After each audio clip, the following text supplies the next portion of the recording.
Bagi sebagian orang, rokok sudah menjadi kebutuhan dan gaya hidup. Tapi tahukah Anda bagaimana awalnya manusia menghirup asap tembakau ini? Mengapa bisa sangat populer di masyarakat? Simak sejarah rokok di dunia dan asal-usul masuknya tembakau ke Indonesia di video ini.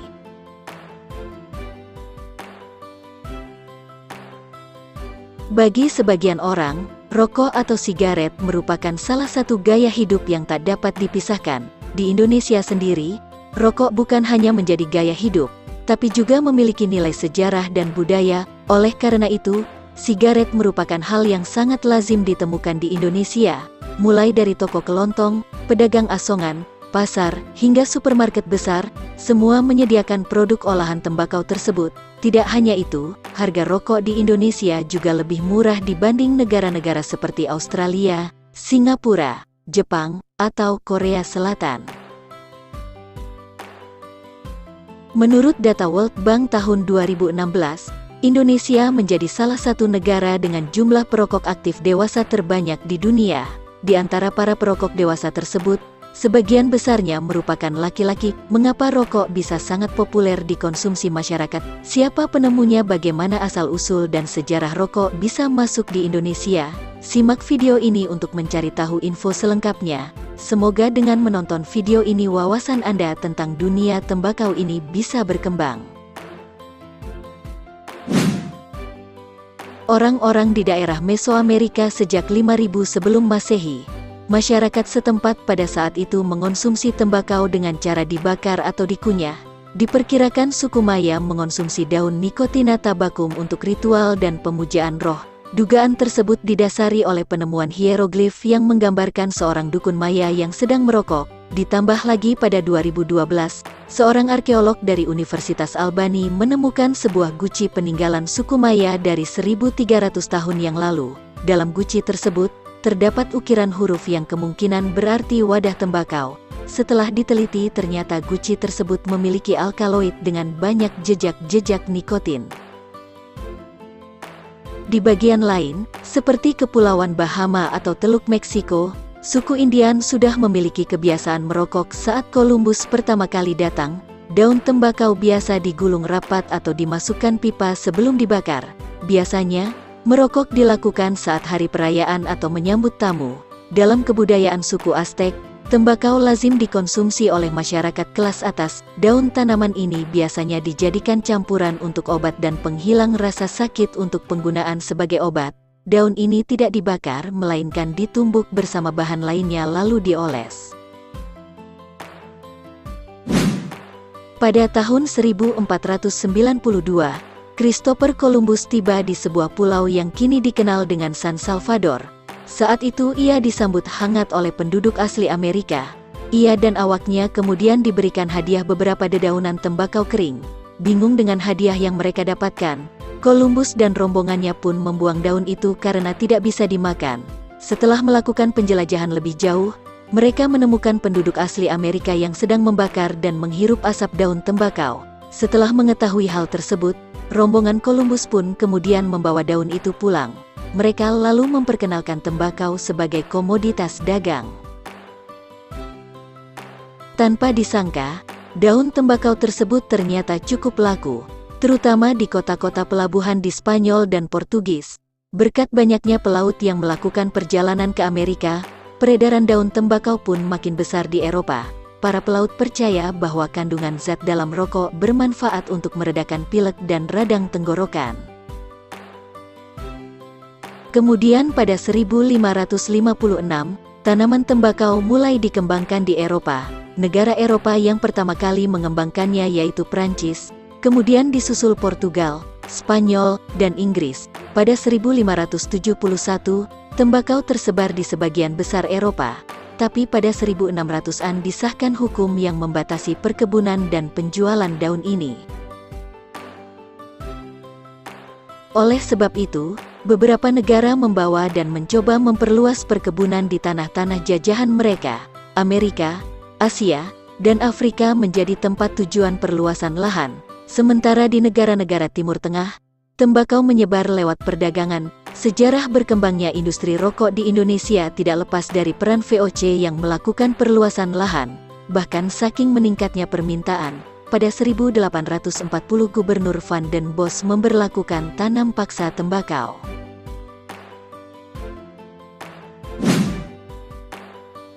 Sebelum mengetahui asal-usul rokok filter yang biasa Anda hisap, coba kenalan dulu dengan nenek moyangnya, yaitu pipa. Rokok pipa banyak digunakan oleh orang-orang asli Amerika, mulai dari suku Olmec, Maya, dan Indian, untuk menghisap tembakau dan tanaman obat lain.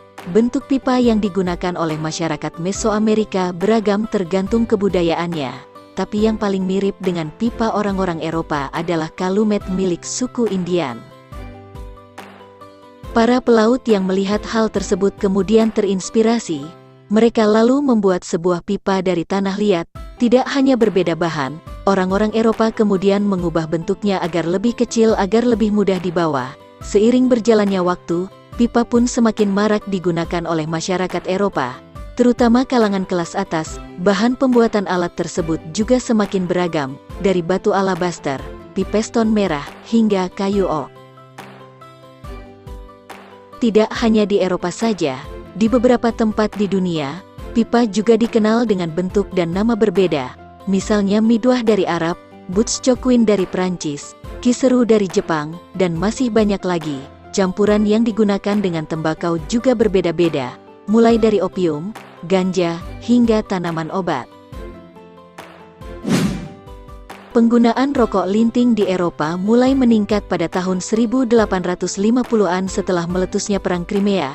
Peningkatan tersebut paling banyak terjadi di kalangan angkatan bersenjata. Hal ini dikarenakan merokok dengan menggunakan pipa agak merepotkan sehingga tidak bisa dilakukan di sembarang tempat. Mereka lebih memilih meniru kebiasaan prajurit Turki dan Rusia yang menggunakan kertas sigaret atau koran untuk melinting tembakau mereka, sehingga lebih praktis karena hanya perlu menyulut lintingan tersebut. Bonsack berhasil membuat prototipe mesin linting ciptaannya pada 1880. Tapi sayangnya alat itu hancur karena kebakaran. Ia pun membangun alat linting yang baru lalu mematenkannya pada tahun 1881. Mesin ini mengubah industri rokok di dunia.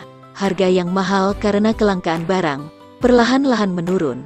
Selain itu muncul banyak kompetitor-kompetitor perusahaan rokok sehingga tidak terjadi monopoli pasar.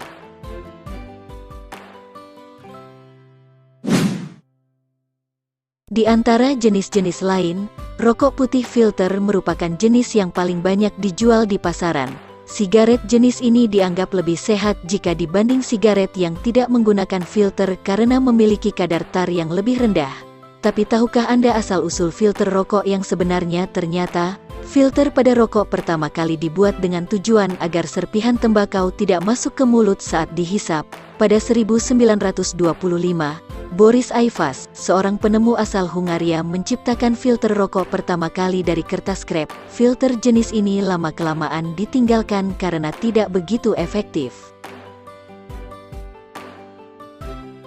Kemudian pada tahun 1935, diciptakan mesin untuk membuat filter. Filter tersebut kemudian dimasukkan dalam ujung lintingan pertama kali oleh perusahaan rokok asal Inggris Amerika, B&W. Sejak saat itu, perusahaan-perusahaan rokok lain mulai memasarkan rokok filter. Beragam inovasi pun dilakukan pada filter tersebut, mulai dari memodifikasi panjang dan mengubah bentuknya. Inovasi-inovasi seputar filter sigaret ini tidak hanya terpaku pada bentuk saja, tapi juga rasanya. Pada 1956, perusahaan sigaret milik R.J. Reynolds pertama kali memasarkan rokok dengan mentol pada filternya. Pada 1960, kapsul rasa mentol dalam filter diperkenalkan di masyarakat. Sayangnya inovasi ini tidak terlalu diminati masyarakat. Kemudian pada 2007, brand rokok Camel meluncurkan kapsul rasa yang telah dikembangkan sehingga tidak hanya memiliki mentol, tapi juga buah-buahan. Langkah ini kemudian diikuti oleh merek-merek lainnya di berbagai negara. Asal-usul dan sejarah masuknya tembakau di Indonesia. Sejarah tanam paksa rokok di Indonesia sudah sedikit disinggung di atas. Meski perluasan lahan dan perkembangan produksinya merupakan efek dari kebijakan VOC, tapi ternyata tembakau sudah ada di Indonesia sebelumnya. Asal-usul rokok tembakau di Indonesia memiliki sejarah yang simpang siur. Misalnya, di daerah sekitar Dieng dan Gunung Sindoro, masyarakat percaya bahwa bibit tembakau merupakan pemberian Sunan Kudus. Sementara masyarakat Madura percaya bahwa bibit tembakau dibawa oleh orang bernama Ki Ageng Katandur.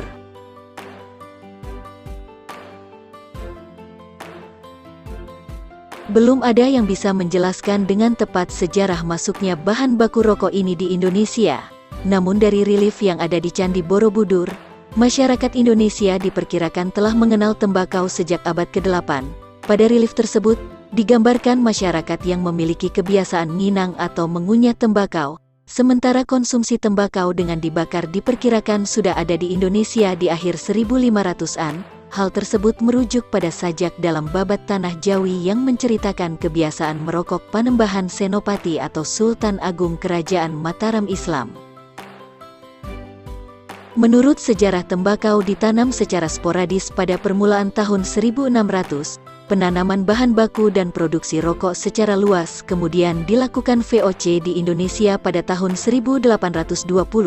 Awalnya perkebunan hanya berada di daerah Surakarta dan Yogyakarta. Namun karena regulasi dari pemerintahan keraton, perkebunan ini sulit berkembang.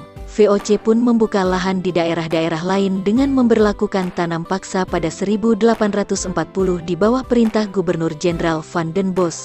Lahan-lahan tersebut berada di daerah Kediri, Kedu, Klaten, Kudus, Pati, dan Deli. Pada 1860, mereka membuka lahan di Madura, menggantikan tebu karena tembakau dianggap lebih menguntungkan.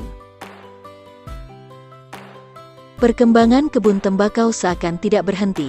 Pada 1910 VOC membuat kebun tembakau besar disertai balai penelitian di daerah Besuki, Situbondo, Jawa Timur. Banyak orang Madura yang saat itu dipaksa meninggalkan kampung halamannya untuk bekerja di tempat tersebut.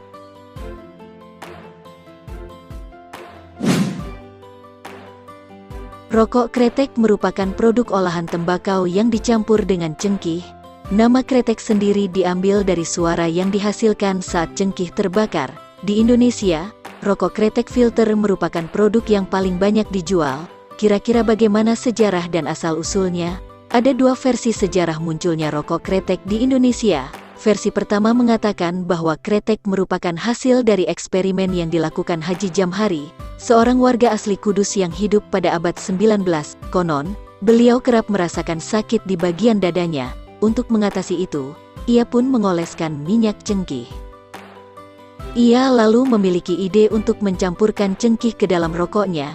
Awalnya ia hanya mengoleskan minyak tersebut ke daun tembakau sebelum dilinting. Lama-kelamaan ia juga mencampurkan cengkih kering yang dihaluskan. Versi kedua mengatakan bahwa kretek merupakan kreasi dari seorang pedagang tembakau bernama Mbok Nasilah. Diceritakan bahwa dahulu Mbok Nasilah kesal dengan para kusir yang kerap mengotori warungnya karena membuang sisa nginang sembarangan. Ia lalu membuat campuran tembakau dan cengkeh lalu melintingnya dengan kulit jagung yang diikat dengan tali. Rokok tersebut disukai oleh para kusir dan lama-kelamaan dikonsumsi oleh masyarakat sekitar Kudus. Pada 1894, Mbok Nasilah menikahi Niti Semito, seorang pengusaha asal Kudus. Niti Semito kemudian pertama kali memasarkan rokok kretek tanpa filter pada 1913 dengan merek Kodok Mangan Ulo. 3 tahun kemudian, merek tersebut berganti nama menjadi Cap Bal 3. Sejak saat itu, banyak perusahaan dan pabrik rokok kretek bermunculan di Kudus. Beberapa di antaranya, Jangkar, Gunung Kedu, Tebu dan Cengkeh, Sukun, Padi, Manggis, hingga Jarum yang resmi didirikan pada 1951. Tidak hanya di Kudus, pabrik tembakau juga banyak bermunculan di Jawa Timur. Misalnya di Kediri muncul pabrik gudang garam, lahirnya Bentul di Malang, Sampurna di Surabaya, dan lain-lain. Tidak hanya itu, kretek pun mengalami perubahan bentuk dan bahan kemasan, dari klobot yang dibungkus kulit jagung, rokok yang dibungkus kertas, hingga kretek filter yang dibuat dengan mesin pertama kali oleh Sampurna. Demikian asal-usul dan sejarah rokok di dunia dan Indonesia. Semoga tidak hanya menghibur tapi juga memperluas wawasan Anda. Sebab bagi masyarakat Indonesia, sigaret tidak hanya memiliki nilai konsumsi tapi juga budaya.